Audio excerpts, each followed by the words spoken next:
Welcome to Sekulow. This is developing right now. That according to recently released opinion, now this is a opinion that was declassified from the Foreign Intelligence Surveillance Court. You know, you typically hear that called like the FISA Court. It's really the FISC.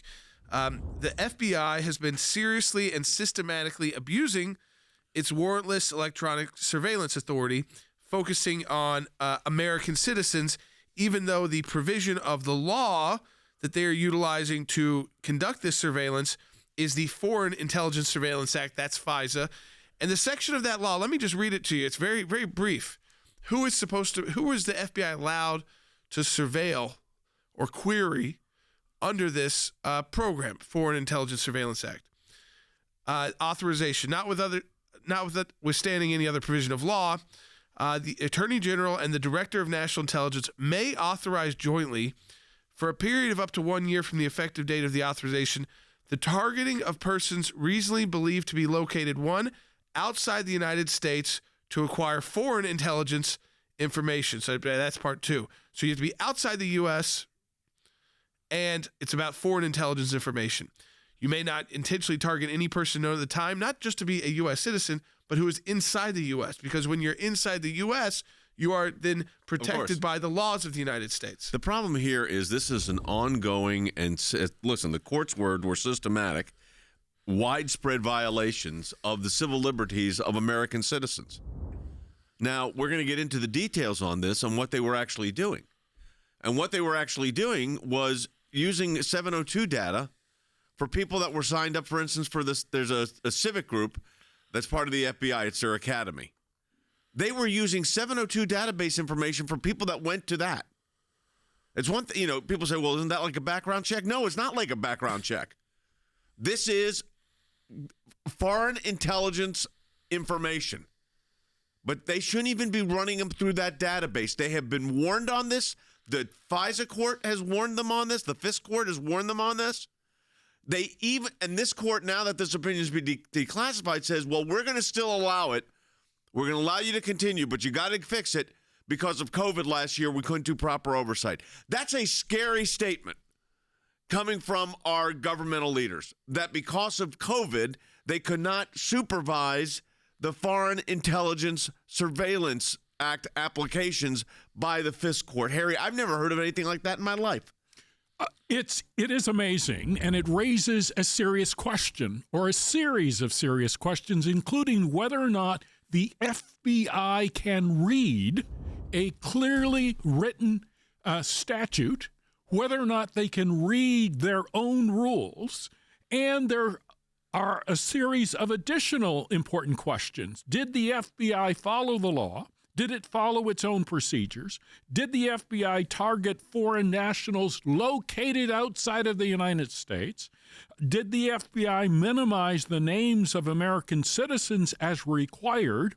And did the FBI actually entrap American citizens intentionally? Well, those are the questions. But the answer to that is, of course, yes.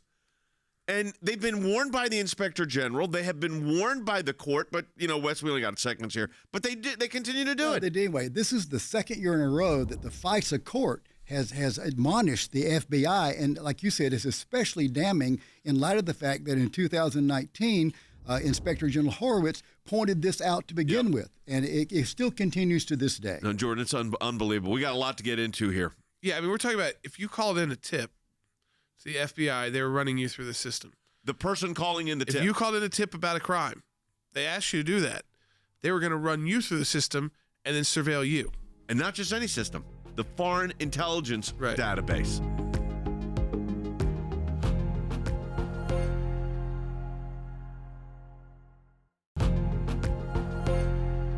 So you have, again, Congressman Jim Jordan, Congressman Andy Biggs, and they are writing to the FBI director. It's saying this, listen, in November 2020, the Foreign Intelligence Surveillance Court reported the FBI violated the querying standard following a Department of Justice audit of the government's compliance with the Section 702.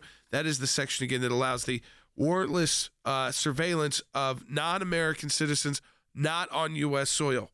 That's what it actually allows. Let me read the title of the act for everybody, Jordan, then finish up. It's called Procedures for Targeting Certain Persons outside the United States other than United States persons. That's what it's designed for. And now Jordan is explaining that they've gone after civilians with this. They've gone after people that have signed up for the academies, the civilian academies. They have gone after victims of crimes that reported those crimes to the FBI. Yeah. They have then run them through this database. They said the targeting of Americans and using this query process was more pervasive than previous believed, that the FBI official responsible for, quote, limited background investigations conducted over 100, and this is just one official, conducted over 120 queries of Section 702 acquired data using names and other identifiers of individuals who requested to participate in an FBI Citizens Academy. So 120 people who said, I want to participate in this FBI outreach program to American citizens were run through the 702 query process like a foreign spy would be. Now, a foreign spy who's on U.S. soil, still this process shouldn't apply to. Of course not. But this is only supposed to apply to people who are foreign and overseas, so not on U.S. territory. And they did this, one individual at the FBI ran 120 people's names through this database who were American citizens who were volunteering to attend an FBI program for Americans. Think about that. If that was just one individual. Now, let me take that up further. We know the FBI is corrupted by politics. Jim Comey was horrendous. Okay, McCabe, horrible. Strzok, disastrous people. The worst of the worst kind of human beings. They get power and they abuse it. I think that's the definition of the worst kind of public servant. Getting power and abusing it because you don't like someone's politics. Getting power and abusing it just because you have the power, that's even a different step. And I believe the FBI is out of control. I think the name should be removed. I think every director should be fired. I think the FISA Court needs to no longer exist because I don't think this warrantless wiretapping should exist anymore. They've abused it. If they try to tell us, well, this will make America less safe, that's their fault. Not our fault, their fault. So it needs a rebranding and a redo. It's been done before. That's why we opened up the Department of Homeland Security under the Bush years to rebrand some of the agencies that were under DOJ. Obviously, I think also the Department of Justice can't handle the FBI. The fact that it's like a deputy agency within, if this is as powerful as it is, and we know it is, It needs to stand alone. It needs a new name. It needs to get away from the days of being associated with another abuser of American data, which is Hoover. Yeah. You know, and the fact that the name is on the wall tells you a lot about the organization. Here's the real question you have to ask yourself in a situation like this, and that is this institution capable of self-correcting or taking it a step further? Is it capable of correcting itself even under court supervision?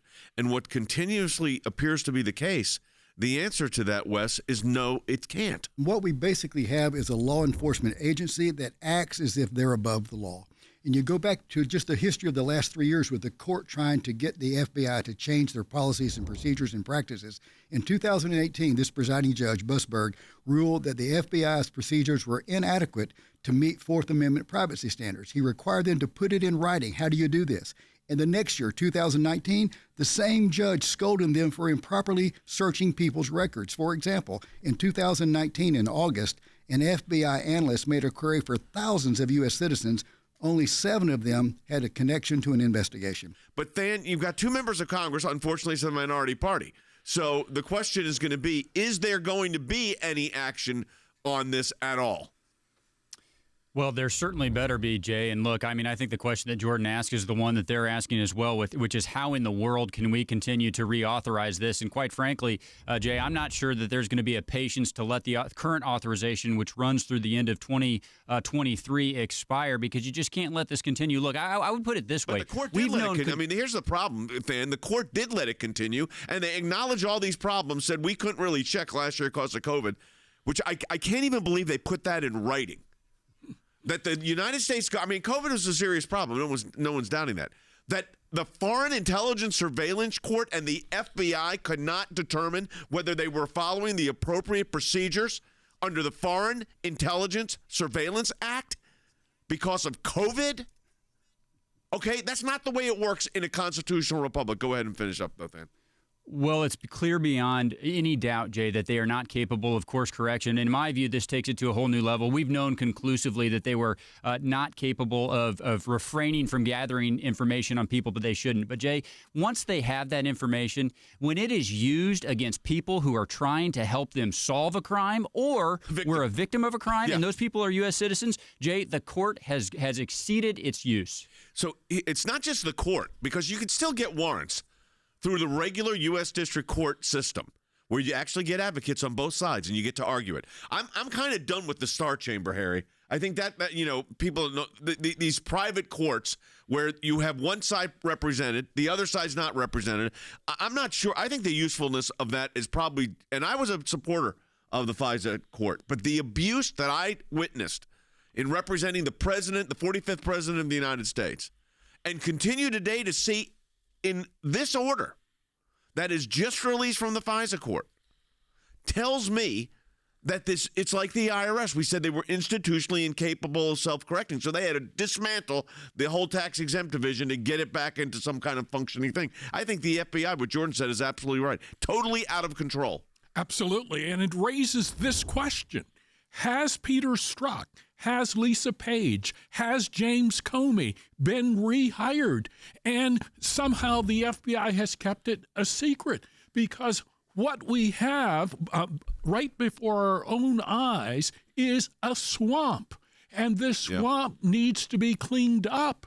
And so now we have basically the multiplication of deep state swamp creatures who continue to violate the Fourth Amendment of the Constitution. They engage in warrantless searches in violation, direct violations of the law. Then take it a step further. They have been warned repeatedly by the Office of Inspector General within DOJ. They have been warned by the FISA Court. And even the FBI Director himself, Christopher Wray, said this. In December, the Inspector General's office released its report on the 2016 Crossfire Hurricane investigation and certain related FISA applications. The failures highlighted in that report are unacceptable, period. They don't reflect who the FBI is as an institution, and they cannot be repeated. Well, apparently it does, because it has been repeated. And they were doing that against a presidential nominee at that point, presidential candidate. Crossfire Hurricane was the operation targeting the Trump campaign. Remember that. Jordan and I, on this table, among some of our other colleagues, handled a lot of this. We saw the abuse firsthand. I could tell you stories that would have your hair stand up, what these agencies were doing, including the lawyers.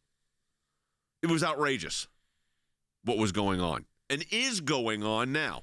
And I'm sorry, it's not acceptable to me that the FISA court says this is all terrible, but we're going to approve it because, well, COVID, and maybe you fix some of this. So we're looking right now what kind of legal action, Jordan, we can take at the ACLJ. We're filing a suit, I think, today on another matter. And we're looking at what legal action the ACLJ could take to find out what is going on here, why this court is still operating this way and letting the FBI operate this way. Yeah, it's still always letting them off the hook. Every time. Reauthorizing the program. You're horrible. You ran, in one instance, you took people who were going to an FBI community outreach program and ran all 123 of them through this process, which is illegal because it's only for foreigners who are overseas. So clearly, if they were going to your field office class, there was no legal authorization. Now, why does that person still have a job? Why weren't we told, at least by the FBI in their response filings, that person's been terminated? Not just like a slap on the wrist, terminated. Or is this just normal operating practice? That's what scares me, that the FBI has gone to normal operating practice where everybody gets queried through this program. And that leads to, again, for me to believe that in an age where we're all getting a little sick of government interference, how about we abolish the FBI, come up with a new organization that carries out the functions it should without these secret courts. No secret courts in the United States of America. How about that? We'll be right back on Sekulow.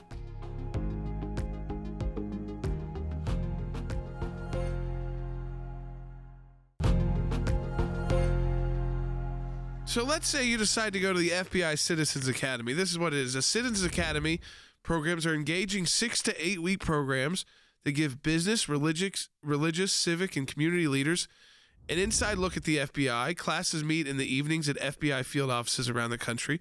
The mission of the FBI Citizens Academies is to foster a greater understanding of the role of the federal law enforcement in the community through frank discussion and education. Candidates are nominated by FBI employees, former Citizens Academy graduates, and community leaders. And guess what? 120 of those people, by one FBI agent, were put through a foreign intelligence surveillance query, something that a judge didn't approve, a warrantless investigation. Those were people that were nominated or chosen by the FBI as American citizens to attend one of their own programs. This wasn't running a background check to make sure everybody that was coming into the building was okay. That's different.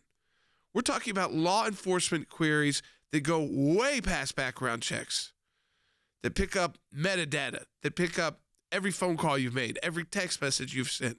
Who are you sending it to? And we already knew it was being abused. But if they will go after the President of the United States, and they'll go after top White House officials, top executive branch officials, and they did, and abuse this, then why do you think they're going to go after you? Why would they be worried about going after you? So I think that's why, as a country, I mean, have they done a great job at preventing mass shootings? No. Have they done a great job when the writing's on the wall? Why do they always know those guys who commit the mass shootings? But they didn't put them through the right surveillance.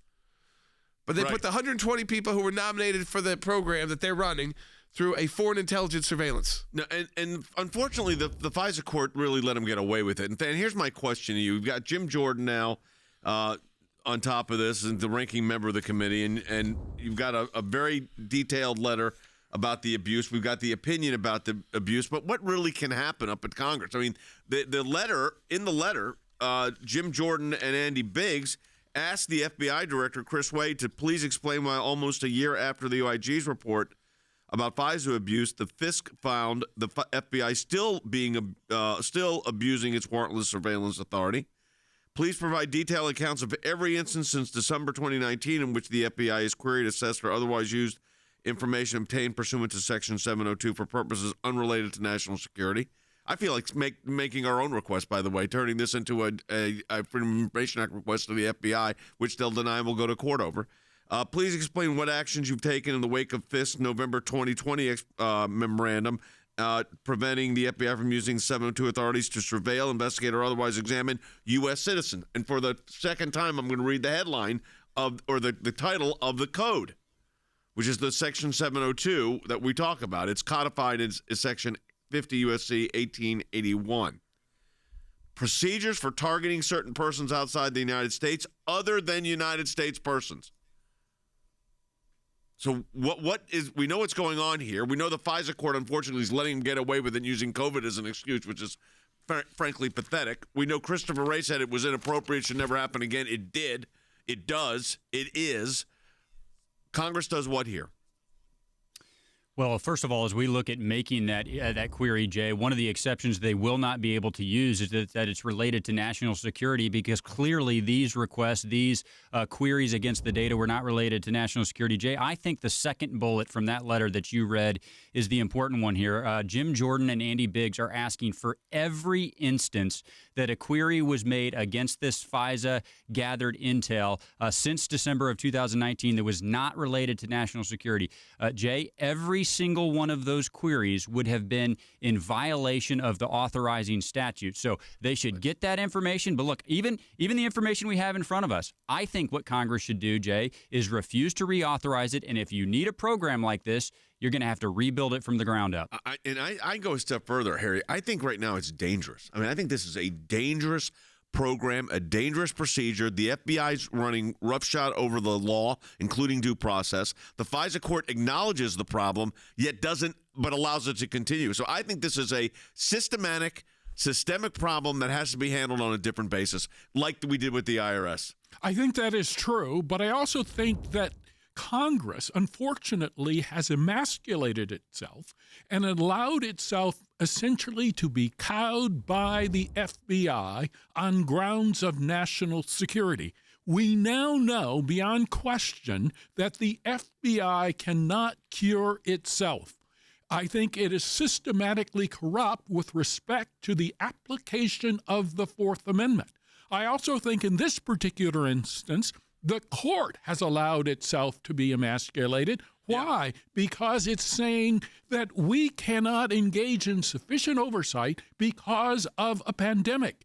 During a pandemic, the Fourth Amendment is not suspended.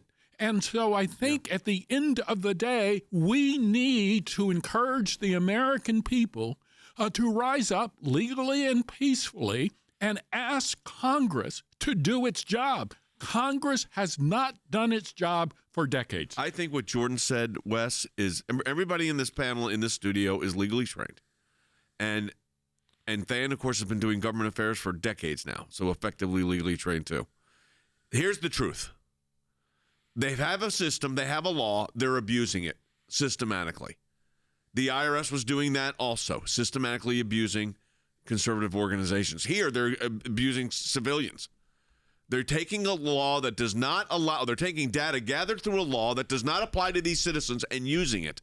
And they consistently do it, despite being warned by the FISA Court to not do it, because they know the FISA Court at the end of the day, Wes, isn't going to stop it. Exactly. What we have is the nation's premier law enforcement agency breaking the law. And what we've discovered is this Horowitz report, the IG in 2019, the FBI has continued even more so to violate this law. You look back at that report from Horowitz, he said at the time there were 17 significant errors of omission. What is that? That's deceiving the court. And 51 unsupported factual assertions. What is an unsupported factual assertion? It's a lie. The FBI lied to the FISA Court. They misled the FISA Court. I mean, the FBI had a lawyer that changed an email and submitted that as an affidavit to the FBI, and this court allows it, unfortunately, to continue like this. I think you're right. Well, I think this court, it's a powerless court, obviously, that is involved with a bunch of actors who all know each other.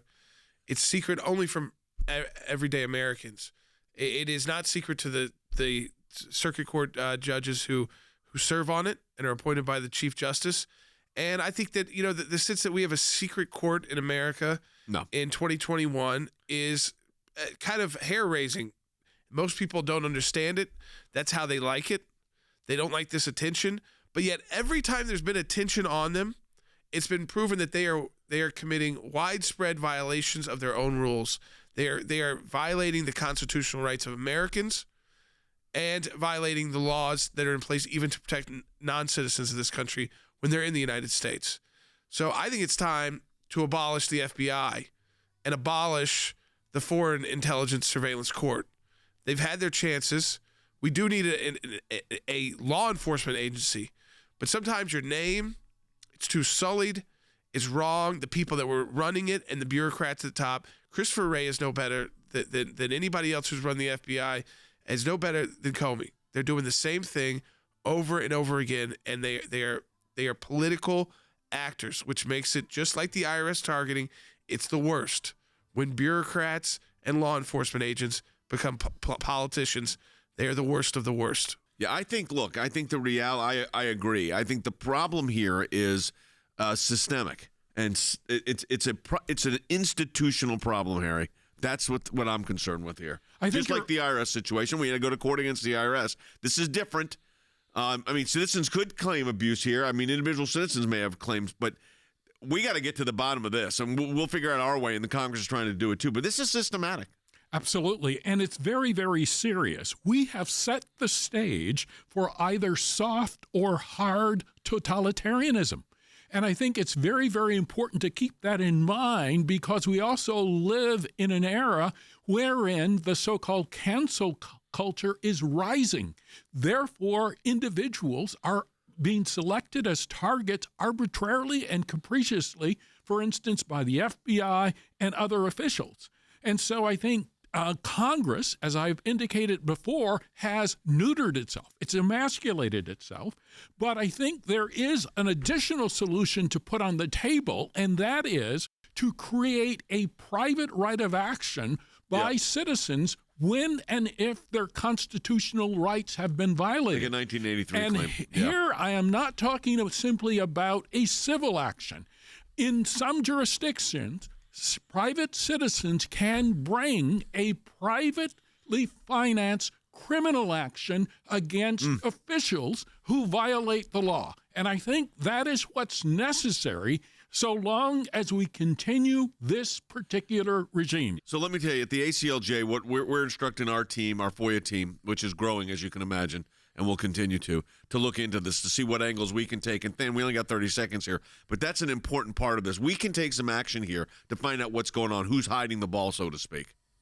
We can take action. And by the way, Jay, we did recommend what you just did to Congress the last time around.